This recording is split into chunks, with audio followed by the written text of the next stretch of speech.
இன்னைக்கு என்ன பார்க்க போறோம்னா நம்ம மானிட்டைசேஷனுக்கு ரொம்ப ரொம்ப முக்கியமானவை சிலவை தான் பார்க்க போறோம். அது என்னன்னா நம்மளுடைய மானிட்டைசேஷனுக்கு என்னென்ன தேவைன்னு பார்த்தீங்கன்னா ஃபர்ஸ்ட் ஒரு நல்ல சேனல் ஓப்பன் பண்ணி ஓன் கண்டென்ட் போட்டிருக்கணும். நம்மளுடைய மானிட்டைசேஷன் செக்கிங்க்கு பார்த்தீங்கன்னா பாப்புலர் வீடியோவை செக் பண்ணுவாங்க, பாப்புலரில் போயிருக்கிற வாட்ச் ஹவர்ஸை செக் பண்ணுவாங்க. ஸோ நெக்ஸ்ட் பார்த்தீங்கன்னா நம்மளுடைய மானிட்டைசேஷன் பார்த்தீங்கன்னா 5 ஸ்டெப் இருக்கு. ஃபர்ஸ்ட் ஸ்டெப் பார்த்தீங்கன்னா 3000 வாட்ச் ஹவர்ஸ் 500 சப்ஸ்கிரைபர் இருந்தால் நம்ம மானிட்டைசேஷன் அப்ளை பண்ணலாம். ஸோ இந்த ஸ்டெப்பில் நமக்கு என்ன கிடைக்கும்னு பார்த்தீங்கன்னா சூப்பர் மெம்பர்ஷிப் ஆன் ஆகும். இதன் மூலம் நம்ம லேர்ன் பண்ணலாம். ஸோ இது சூப்பர் மெம்பர்ஷிப்னா என்னன்னு பார்த்தீங்கன்னா நம்மளுடைய வீடியோ பிடிச்சி நமக்கு யாராவது அமௌண்ட் கொடுப்பாங்க சரிங்களா, அதுக்கு பேர் தான் சூப்பர் மெம்பர்ஷிப்னா. உங்ககிட்ட இருந்து ஏதாவது கற்றுப்பாங்க, ஸோ அதுக்காக உங்களுடைய மெம்பர்ஷிப்பில் ஜாயின் பண்ணுவாங்க. ஸோ உங்களுக்கு அதுக்கு அடுத்த ஸ்டெப் பார்த்தீங்கன்னா 4000 வாட்ச் ஹவர்ஸ் கம்ப்ளீட் பண்ணணும். நெக்ஸ்ட்டு பார்த்தீங்கன்னா 1000 சப்ஸ்கிரைபர் ரீச் பண்ணணும். ஸோ இதுக்கப்புறம் தான் நமக்கு வாட்ச் பேஜ் ஆட்ஸே வந்து ஆன் ஆகும். ஸோ இதுக்கப்புறம் பார்த்தீங்கன்னா நீங்கள் இது பண்ணிவிட்டு அப்படியே விட்டுறக்கூடாது. இதுக்கப்புறம் சில ஸ்டெப் இருக்குது. அது என்னென்னு பார்த்தீங்கன்னா ஃபஸ்ட்டு நீங்கள் மானிட்டைசேஷன் அப்ளை பண்ணதுக்கப்புறம் டேக்ஸ் ஃபார்ம் சப்மிட் பண்ணணும். டேக்ஸ் ஃபார்ம் சப்மிட் பண்ண உங்களுக்கு கண்டிப்பாக உங்ககிட்ட பேன் கார்டு இருக்கணும். நெக்ஸ்ட்டு நீங்கள் நல்லா புரிஞ்சுக்கோங்க, என்கிட்ட கேட்டாங்க சில பேர். ஸோ அவங்க எல்லாருமே பேன் கார்டு இல்லைன்னு சொன்னாங்க. ஃபஸ்ட்டு திங் நீங்கள் பேன் கார்டை அப்ளை பண்ணி வாங்குங்க. அது மட்டும் இல்லை, உங்கள் PAN card, Aadhaar card, voter ID எல்லாத்துலேயுமே அட்ரஸ் கரெக்டாக இருக்கும். அட்ரஸ் தப்பாக இருந்தாலும் ரிஜெக்ட் ஆகும் சரிங்களா. நெக்ஸ்ட் நேம் ரொம்ப ரொம்ப இம்பார்ட்டன்ட். உங்களுடைய பேன் கார்டில் என்ன நேம் இருக்கோ அதே மாதிரி ஆதார் கார்டில் நேம் இருக்கணும். ஓட்டர் ஐடியில் எந்த ப்ரூஃப் எடுத்தாலும் நீங்கள் தான் அப்படின்னு இருக்கணும். ஸோ டேக்ஸ் ஃபார்ம் சப்மிட் பண்ணும்போது உங்ககிட்ட மஸ்ட் பேன் கார்டு இருக்கணும். அதுவும் ஆதார் கார்டு, பேன் கார்டு எல்லாமே ஒரே அட்ரஸ்ல இருக்கணும். அப்பதான் நமக்கு எந்த கன்ஃபியூஸ் இல்லாம டாக்ஸ் ஃபார்ம் சப்மிட் ஆகும். இந்த டாக்ஸ் ஃபார்ம் ஏன் சப்மிட் பண்றோம்னா நமக்கு பின் வெரிஃபிகேஷன் வீட்டுக்கு வரும் சரிங்களா. அந்த பின் வெரிஃபிகேஷன் வரதுக்காக இந்த டாக்ஸ் ஃபார்ம் சப்மிட் பண்றோம். ஒரு இடத்துல அட்ரஸ் கொடுப்போம், அந்த அட்ரஸ் வந்து கரெக்டான அட்ரஸா இருக்கணும். அப்படி இருந்தாதான் நமக்கு யூடியூப் சைட்ல இருந்து வர அந்த பின் வெரிஃபிகேஷன் கரெக்டா நமக்கு வீட்டுக்கு வரும். ஸோ அதுக்கப்புறம் பின் வெரிஃபிகேஷன் பண்ணணும். ஸோ நீங்க ஃபர்ஸ்ட் மானிட்டைசேஷன் அப்ளை பண்ணணும், நெக்ஸ்ட் டாக்ஸ் ஃபார்ம் சப்மிட் பண்ணணும். மூணாவது என்னன்னா அட்ரஸ் வெரிஃபிகேஷன். ஸோ இந்த அட்ரஸ் வெரிஃபிகேஷன் எப்போ வரும்னு பார்த்தீங்கன்னா நீங்க $10 ரீச் ஆன பிறகு சிலருக்கு வரும், சிலருக்கு முன்னாடியே கூட வரும் சரிங்களா.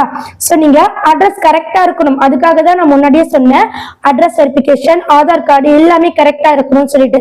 ஸோ அட்ரஸ் வெரிஃபிகேஷன் பண்ணணும். கொஞ்ச நாள் கழிச்சு, அதாவது நீங்க கரெக்டா எல்லாமே சப்மிட் பண்ணிருந்தீங்கன்னா உங்களுக்கு வீட்டுக்கு ஒரு கொரியர் வரும். ஸோ இந்த கொரியர் வந்து டைரக்டா வீட்டுக்கு வரும். சில நேரம் போஸ்ட் ஆபீஸ்லயே இருக்கும். ஸோ நீங்க கண்டிப்பா நீங்க அப்ளை பண்ண அடுத்த நாளே போயிட்டு உங்க போஸ்ட் ஆபீஸ்ல சொல்லி வைங்க. ஏன்னா போஸ்ட் ஆபீஸ்ல சில டைம் வந்து ரிட்டர்ன் ஆயிடும் சரிங்களா. நீங்க அப்ளை பண்ண நாள்ல இருந்து கொஞ்சம் கேர்ஃபுல்லா இருந்து அந்த பின் வெரிஃபிகேஷன் 6 டிஜிட்டல்ல இருக்கும் அந்த நம்பரை எடுத்து உங்களுடைய பின் வெரிஃபிகேஷன் எந்த இடத்துல பண்ண சொல்றாங்களோ அதை நீங்க பண்ணிடுங்க. ஸோ இப்போ 4 ஸ்டெப் முடிஞ்சிடுச்சு. அதுக்கடுத்து பார்த்தீங்கன்னா பேங்க் டீட்டெயில் ஆட் பண்ணணும். ஸோ இந்த பேங்க் டீட்டெயில் நீங்கள் எப்போ ஆட் பண்ணணும்னு பார்த்தீங்கன்னா உங்களுடைய அக்கௌண்ட்டுக்கு $100 ரீச் ஆகுதுன்னா, அதாவது ஆட்சன்ஸுக்கு போகும் சரிங்களா. நம்மளுடைய யூடியூப்ல ஒரு தேதிக்கு வரும், ஒரு தேதியில் அப்டேட் ஆகும். அந்த அமௌண்ட் பார்த்தீங்கன்னா நம்மளுடைய ஆட்சன்ஸுக்கு ஒரு தேதியில் அப்டேட் ஆகும். ஸோ உங்களுக்கு YT ஸ்டுடியோ டேஷ்போர்ட்லேயே எல்லா மெசேஜும் நோட்டிஃபிகேஷனும் வரும். ஸோ நீங்கள் பேங்க் டீட்டெயில் அப்போ என்ன பண்ணணும்னா கரெக்டாக உங்கள் ப்ரூஃபே இருக்கணும். அப்போ தான் கரெக்டாக அமௌண்ட் வந்து டிரான்சாக்ஷன் ஆகும்.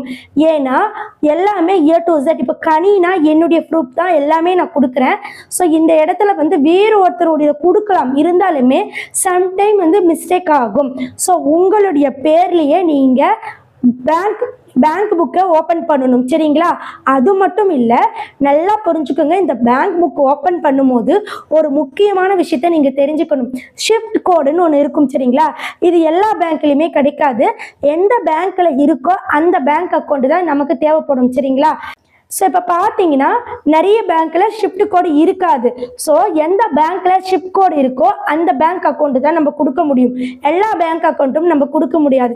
அப்படி நம்ம கொடுத்துட்டோம்னா நம்மளுடைய எல்லா வேலையும் கம்ப்ளீட் ஆகும். ஸோ நான் இப்போ சொன்ன எல்லா விஷயத்தையுமே நான் ஆர்டராக 1 by 1 மானிட்டைசேஷன் அப்ளை பண்ணுவது, டேக்ஸ் ஃபார்ம் சப்மிட் பண்ணுவது, identity verification, PIN verification, bank detail A to Z நான் வந்து ஆல்ரெடி வீடியோ போட்டுட்டேன். ஸோ திரும்பவும் ஒன்ஸ் உங்களுக்கு நான் ரிமைண்ட் பண்ணுறேன். ஏன்னா என்கிட்ட திரும்பவும் நிறைய பேர் புதுசாக கொஸ்டின் கேட்குறீங்க இல்லையா, அவங்களுக்காக. இது எல்லாமே என்னுடைய லைஃப்பில் நான் ஸ்டெப் பை ஸ்டெப்பாக என்னுடைய சேனலுக்கு அப்ளை பண்ணவே. ஸோ ப்ரூஃபோடு நான் ஃபஸ்ட் கமெண்ட்டில் ஒரு பிளேலிஸ்ட் கொடுக்குறேன், மானிட்டைசேஷனுக்கு என்னென்ன தேவை. ஸோ உங்களுக்கு டென்ஷனே இல்லாமல் நீங்கள் எல்லாமே A to Z பண்ணிக்கலாம். ஓகே ஃப்ரெண்ட்ஸ், ஃபஸ்ட் கமெண்ட்டில் இருக்கிற வீடியோ பாருங்கள். அது மட்டும் இல்லை, டேக்கு டே உங்களுடைய மெயிலை செக் பண்ணுங்கள். எதுவாக இருந்தாலும் உங்களுடைய மெயிலுக்கு தான் வரும். ஸோ நீங்கள் அப்படி மெயிலை செக் பண்ணும்போது ஏதாவது உங்களுக்கு ப்ராப்ளம்னாலும் சொல்லுவாங்க, இல்லைன்னா ஏதாவது உங்களுக்கு ஐடியாஸ்னாலும் மெயிலில் தான் வரும். டேக்கு டே மெயிலை செக் பண்ணுங்கள். ஓகே ஃப்ரெண்ட்ஸ், அடுத்த வீடியோ நான் வந்து உங்களுக்கு ஒரு இன்ட்ரெஸ்டிங்கான ஷேரிங்கான விஷயத்தை ஷேர் பண்ணிக்கிறேன். நம்மளுடைய சேனலில் இது போல் பல்வேறு விஷயங்கள் இருக்குது, நீங்கள் பார்த்து தெரிஞ்சுக்குங்கள். அது மட்டும் இல்லை, டாலரை பற்றி நீங்கள் முக்கியமாக தெரிஞ்சுக்கணும். புதிய யூடியூபராக இருந்தாலும் சரி, பழைய யூடியூபராக இருந்தாலும் சரி. ஸோ அந்த டாலர் பற்றியான ஒரு வீடியோ நான் கொடுத்துருக்கேன், அதையும் நான் ஃபஸ்ட் கமெண்ட்டில் கொடுக்குறேன். அந்த 2 வீடியோ நீங்கள் கண்டிப்பாக பாருங்கள். ஓகே ஃப்ரெண்ட்ஸ், நன்றி, வணக்கம்.